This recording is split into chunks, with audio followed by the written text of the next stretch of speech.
Sometimes I wonder if you can actually hear your life breaking apart. Like, is there a sound when everything you thought was solid just crumbles? Because I swear, the day I ended up back in my childhood bedroom, I heard something crack inside me. Let me tell you where this all began. My name is Emma, and I'm 23 years old. Well, I was 23 when this story happened. And before you ask where you're watching this from, I'd love to know. Drop a comment and tell me your city, your country. Because loneliness, failure, feeling lost, these things don't have borders. They find us wherever we are. So there I was, back in the house where I grew up. You know that feeling when you're supposed to be moving forward in life, but instead you're moving backward? That was me. I had dropped out of college. Not because I wanted to, but because the money ran out, and so did my energy. So did my hope, honestly. My childhood bedroom looked exactly the same. The walls were still painted that pale purple color I had begged my mom for when I was 12. Back then, that color felt like magic. Now? It felt like a reminder of every dream I hadn't achieved. Every promise I'd broken to myself. I had been an art student. Painting was everything to me. It was how I understood the world, how I expressed things I couldn't say out loud. But somewhere along the way, I lost it. The passion just disappeared. And when you lose the one thing that made you feel alive, what's left? Just emptiness. My mom was worried about me. I could see it in her eyes every morning at breakfast. She would make too much food, ask too many questions, hover around me like I was fragile. And maybe I was. Maybe I was more broken than I wanted to admit. "Sweetheart, you need to get out of the house," she'd say. "Maybe take a walk. See some friends." But I didn't have friends anymore. They had all moved on with their lives while I got stuck. So I started running. Not because I enjoyed it, but because it was something to do. Something to fill the empty hours. I'd put on my old sports clothes and run until my lungs burned and my legs ached. Physical pain was easier to deal with than the emotional kind. It was after one of these runs that everything changed. I had just gotten back to my room. I was sweaty, exhausted, peeling off my damp sports bra, when I heard the door creak open behind me. I didn't even have time to cover myself. I just froze, standing there half naked, feeling completely exposed and vulnerable. And there she was, Catherine. Let me tell you about Catherine. She wasn't just anyone. She was my mom's best friend. They had known each other for over 15 years. Catherine was one of those people who just had this presence, you know? When she walked into a room, you noticed. She was in her mid-40s, beautiful in this quiet, effortless way. She had this calm confidence that I had always admired from a distance. She was holding a stack of clean towels. My mom must have asked her to bring them to my room. And now here we were, in this incredibly awkward moment. The normal thing would have been for her to gasp, apologize, quickly close the door. That's what anyone would do, right? But Catherine didn't do that. Instead, she just looked at me. Her eyes met mine, and she didn't look away. It wasn't a creepy look. It wasn't judgmental. It was just seeing. Really seeing. Her eyes were this beautiful green color, like moss after rain. And in that moment, those eyes took in everything. The goosebumps on my arms from the cold. The faint stretch marks on my hips that I'd always been self-conscious about. The vulnerable curve of my spine. The moment probably lasted only 4 or 5 seconds. But time felt different. It stretched and bent. The silence in that room became heavy, thick, almost solid. And in that silence, I felt something I hadn't felt in months. Maybe years. I felt seen. Not exposed. Not ashamed. Just witnessed. Like I mattered. Then something flickered across Catherine's face. Surprise, maybe. Or regret. I couldn't quite read it. "I'm so sorry," she said softly. Her voice was low and rich, the kind of voice that makes you lean in to listen. "Your mom asked me to put these in here." She walked slowly to my dresser and set down the towels. Her movements were deliberate, careful.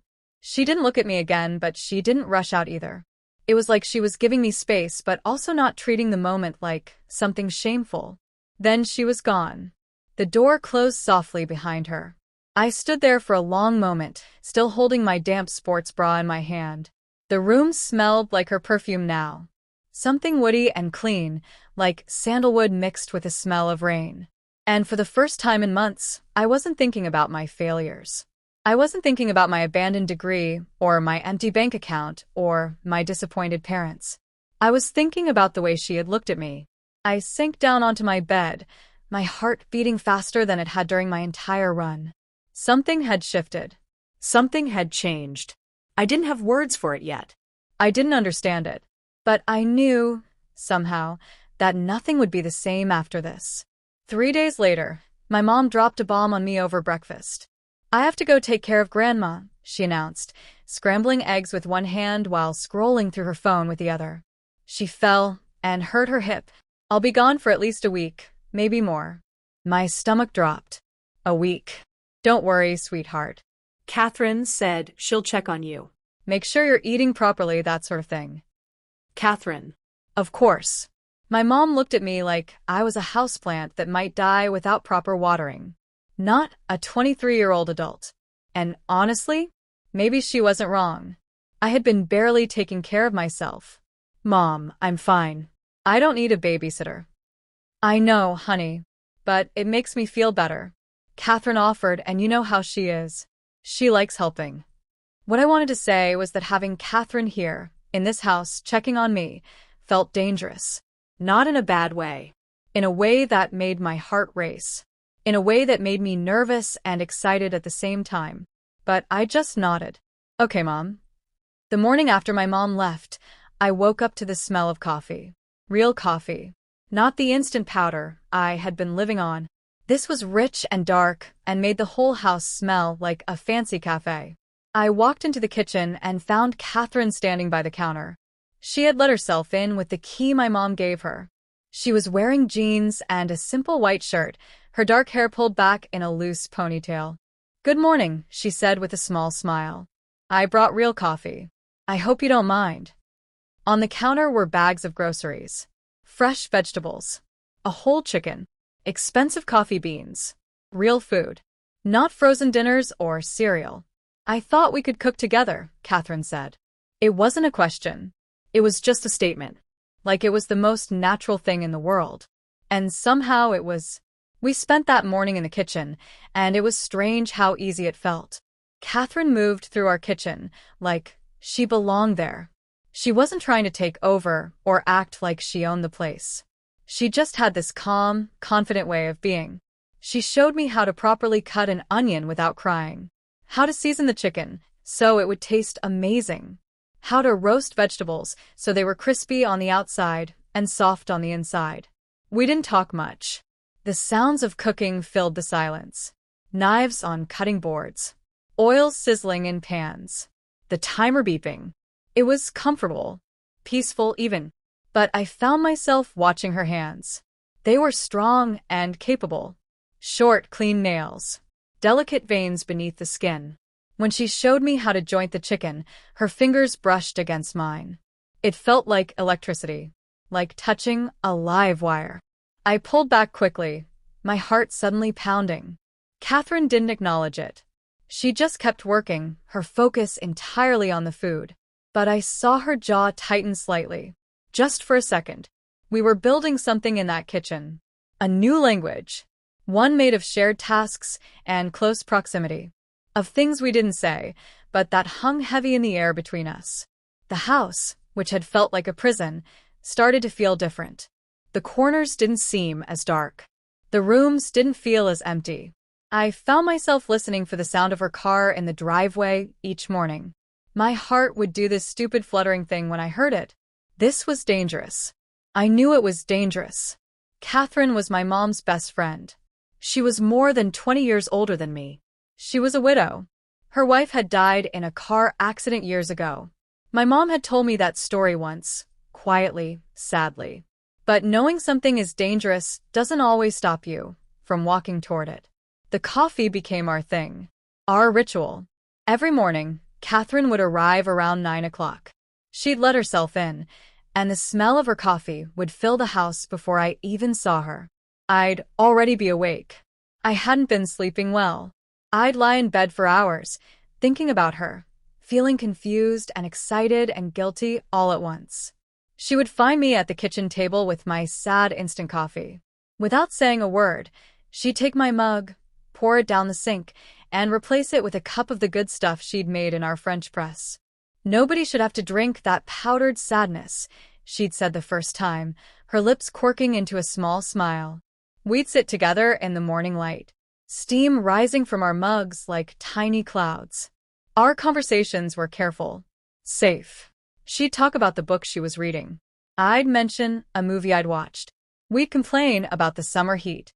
But underneath the words, there was something else happening. A different conversation. One we had with our eyes, with the way we moved around each other, with the silences that felt full instead of empty. I started memorizing details about her face. The single silver strand of hair at her temple. A small scar that cut through her left eyebrow. The way her eyes crinkled at the corners when she was thinking about something. I was drowning, and I knew it. Drowning in the fantasy of this being normal. Of this being real. Of this being ours. One morning, I asked about the scar on her eyebrow. The question just slipped out before I could stop it. Catherine paused, her coffee cup halfway to her lips. For just a second, her expression changed. Like a curtain had been pulled back. "An argument with a rose bush when I was young," she said lightly. Dismissively. But her eyes told a different story. In them, I saw something deep and old. A pain that had nothing to do with gardening. It was a crack in the armor she always wore. A glimpse of the real woman underneath. And it made me want to know everything about her. One afternoon, she found me standing in the spare room, staring at a blank canvas on an easel. I had brought all my art supplies home from college. They were just sitting there. Tubes of paint, brushes, canvases, all gathering dust. I hadn't touched any of it in months. "You paint," Catherine said from the doorway. Her voice was soft, like she didn't want to startle me. I shrugged, trying to act like it didn't matter. "I used to." The words tasted bitter in my mouth. She walked into the room slowly. She didn't look at me. She looked at the canvas. At the paint tubes lying dormant in their box. She picked up a tube of cerulean blue, turning it over in her hands gently.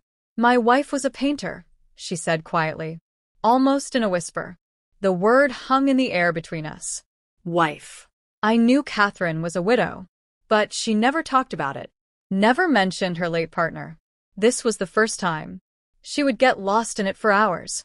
Catherine continued, her gaze distant, looking at a memory I couldn't see. She said painting was the only way she could make the world quiet. She placed the tube of blue paint back in the box, her fingers gentle, like she was handling something sacred. Then she looked at me, really looked at me, and in that moment I understood. She saw the artist in me, the one I thought was dead, and I saw the grief in her, the massive, ocean-deep grief that she carried every single day. We were two lonely people, circling each other in a quiet house, recognizing the same ache in each other's souls. What I felt for her didn't feel wrong anymore. It felt like a lifeline. But guilt is a powerful thing. It started eating away at me from the inside. Every time my mom called, I felt it. Her cheerful, clueless voice on the phone was like a knife in my chest. "Is Catherine taking good care of you?" she'd ask. "She's such a good friend. I'm so lucky to have her." And I'd say yes, feeling like the worst daughter in the world. The lie sat in my throat like poison. I started pulling away from Catherine, making excuses. I'd leave the house before she arrived. I'd give short answers to her questions, staring at the floor instead of meeting her eyes. I was trying to build a wall between us, brick by painful brick, because I needed to remember who she was. My mother's best friend, a woman in her mid-40s, someone who belonged to a different world than mine. Catherine noticed. Of course she did. She noticed everything, but she didn't push. She didn't demand explanations. She just adapted. She'd leave coffee on the counter for me. She'd text to say she'd dropped off groceries. She'd ask if I needed anything. Each act of kindness was like a gentle tap against the wall I was building, threatening to bring it all crashing down. One evening she called. "Your mom asked me to check the fuse box," she said. The lights are flickering in her study. It was a practical request. An excuse. We both knew it. I let her in. The tension in the hallway was thick enough to touch. While she worked on the fuse box, I stayed in the kitchen, pretending to read. The words on the page were just meaningless shapes. My mind was somewhere else entirely. The house felt too quiet. The space between us was charged with everything we refused to say. I was fighting a war with myself, and I was losing. Every instinct screamed at me to go to her, to close the distance, to be honest about what I was feeling. But the fear held me back. The shame. The image of my mother's trusting, smiling face. I was trapped in a cage of my own making, and the only person who could free me was in the other room, trying to fix some flickering lights. That night, the sky opened up. It wasn't a gentle summer rain. It was violent, biblical. Rain hammered against the roof like fists. The wind howled and screamed. The lights, which had been flickering all evening, finally died with a sad little pop. The house plunged into sudden, complete darkness. I gasped. A stupid, childish sound. Lightning flashed, and for one brief second, I saw her silhouette in the kitchen doorway. Emma, her voice cut through the chaos. Calm. Steady. I'm here. I could hear her moving toward me in the dark. Her footsteps confident even though she couldn't see. Then the house groaned. A huge gust of wind hit it. Thunder cracked, so loud it felt like the world was splitting open. I flinched hard, a small cry escaping my lips. And then her hand was on my arm. Her touch was firm, grounding. It wasn't accidental or hesitant. It was deliberate. A message. I am here. You're safe. She led me to the living room. By the flashes of lightning, we found the emergency candles my mom kept on the shelf. Catherine lit them, and the room filled with soft, flickering light that threw dancing shadows on the walls. The storm raged outside, but in here it was quiet, peaceful almost. She sat on the couch, not too close but not far, leaving the choice to me. I sat down.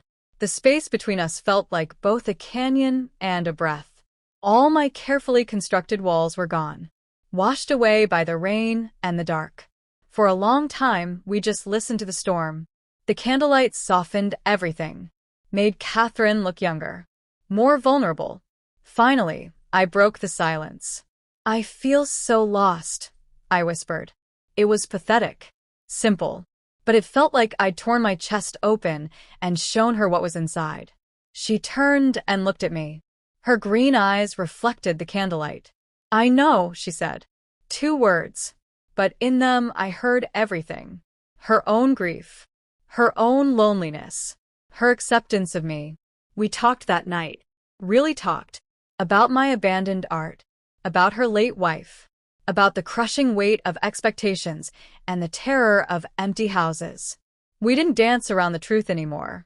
That day, I started, my heart pounding. In my room. You didn't look away. Catherine was very still. The candle flame danced in her eyes.